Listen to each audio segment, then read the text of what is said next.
With his family business at stake, Donald Trump is again in front of a judge for the first day of his civil fraud trial in New York. Inside court, there you can see Trump with his attorney sitting quietly before the proceedings began. But outside court, he has been putting on a political spectacle, attacking the judge and prosecutor in remarks this morning and during the lunch recess in the last hour. Both times leaning on his go-to claims about the case, just a few yards away from where he's being tried. This is a continuation of the single greatest witch hunt of all time. We have a rogue judge who rules that properties are worth a tiny fraction, 1/100th, a tiny fraction of what they actually are. We have a racist attorney general who's a horror show, who ran on the basis that she was going to get Trump before she even knew anything about me. And in just a few minutes, trial is set to resume. Let's get you now to the courthouse with CNN's Kara Scannell. Kara, what have you heard about what's to come? What should we expect this afternoon? Well, Jessica, the opening statements wrap this morning and they'll move into the witness testimony. But in opening statements, the state attorney general's office made their case that year after year, loan after loan, former president inflated the value of his assets on these financial statements in order to get better terms for insurance and for bank loans. So what they previewed in their case is they said that they will call some witnesses who will testify to this, including Michael Cohen. He's Trump's former fixer. He's the reason why the AG's office started this investigation after his testimony on Capitol Hill, where he said that Trump did inflate the value of the assets when it would benefit him. They also said another Trump Organization executive will be testifying that the chief financial officer of the company had told him that Donald Trump liked it when his net worth went up.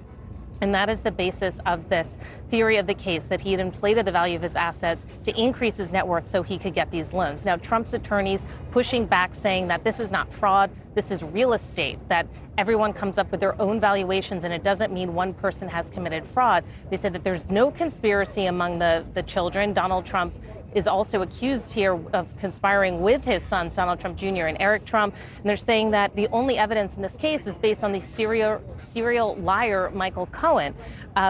Now, politics did enter the courtroom here because one of Trump's attorneys, Alina Habba, began her opening statement saying that the Attorney General's office could have brought this case several years ago, even before they did an investigation, a nod to some of the statements that James has been making, including ones that they pointed to this morning outside of court. Take a listen. My message is simple. No matter how powerful you are, no matter how much money you think you may have, no one is above the law. And it is my responsibility and my duty and my job to enforce it. The law is both powerful and fragile. And today in court, we will prove our case. So Habba saying that that is the reason why she was introducing politics into the case, because James is making comments. Of course, if you said Trump has been making many comments at any break in this trial. Now, the judge said that he had already ruled that Letitia James's motivation here was not on trial, that it is the factors in this case of whether Trump did defraud lenders and others by making an inflated values to some of his assets, and have been fixated on the value of Mar-a-Lago, that's Trump's compound, with the judge finding in a ruling that it was about $18 million. They're saying it could be worth as much as $1.5 billion. A lot of testimony will be kind of the nitty-gritty of finances and how they came up with the valuations for these properties and whether any of the bankers felt that they were misled. Now, there was only one moment in this court hearing where Donald Trump, he walked past Letitia James, who was sitting in the front row 4 times. Only in the last time did he walk past her and he glanced over at her. Now, his son, Eric Trump, is the only other Trump in attendance. When he was leaving right before the lunch break, he went over and shook the Attorney General's hands. They exchanged some words, and then he left the courtroom. So it's going to begin just moments from now, and we're going to get back inside and bring you the latest from there. Jess? A lot of dynamics at play. Kara, we'll go back in. We'll check back in with you later. Thanks so much for that reporting. Let's go now to CNN's Kristen Holmes, who's just outside of Trump Tower, also there in Manhattan. And Kristen, we know that Trump did not have to appear. This is a civil case. He didn't have to be here. Is this a strategy to kind of bolster his legal case? Is this part of the optics of all of this?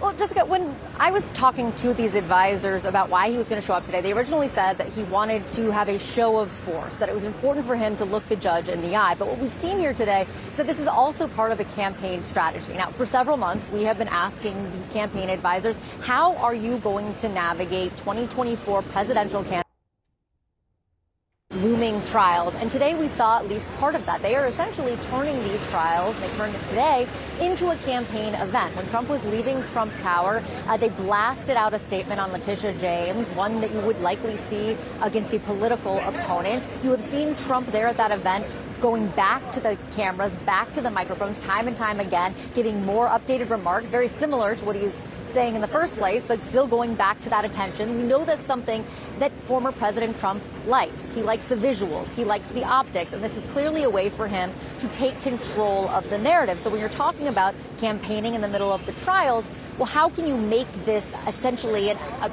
plan to take all the oxygen out of the race? And that seems to be what they are doing. Now, Trump himself really said as much, making this political when he was asked why he was here today. Why do you want to be here in person today? Because I want to watch this witch hunt myself. I've been going through a witch hunt for years, but this is really now getting dirty between Jack Smith and between all of these DOJ people helping them along. This is a pure witch hunt.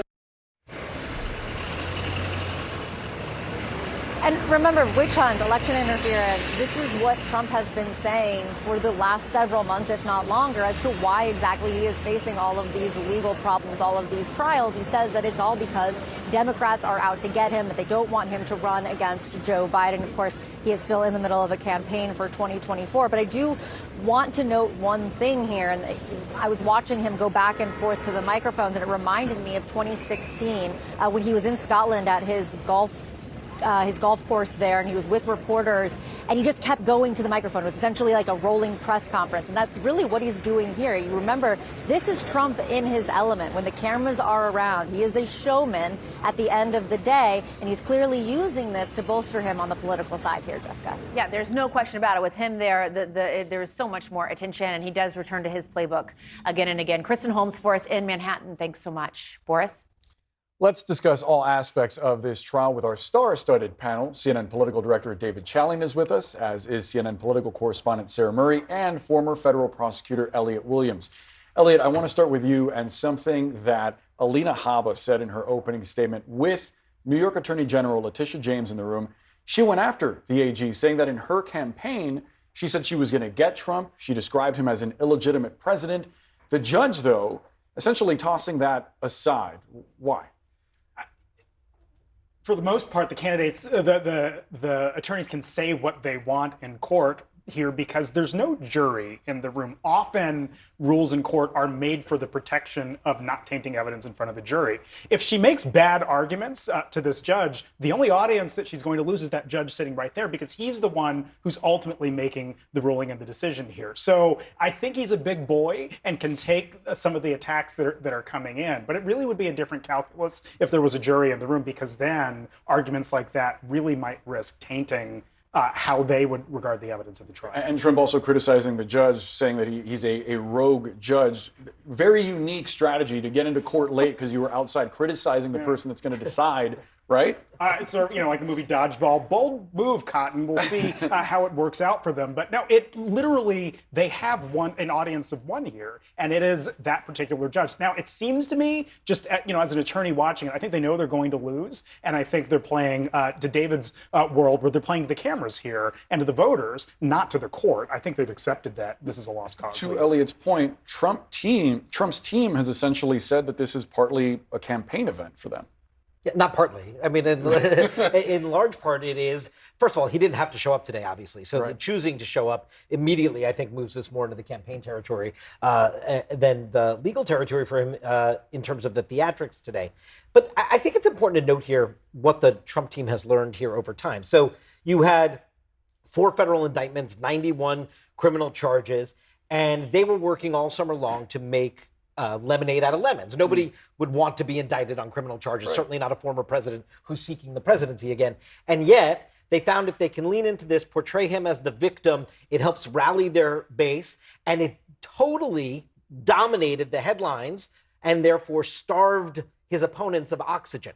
And so when it came to a day like this, where it's not required, unlike the federal indictments, they said, hey, we should run that same kind of playbook. We want to continue to starve our Republican primary opponents of any oxygen. We want to dominate the information flow, and we know showing up to court is an opportunity to do that and continue to portray the candidate as the victim here.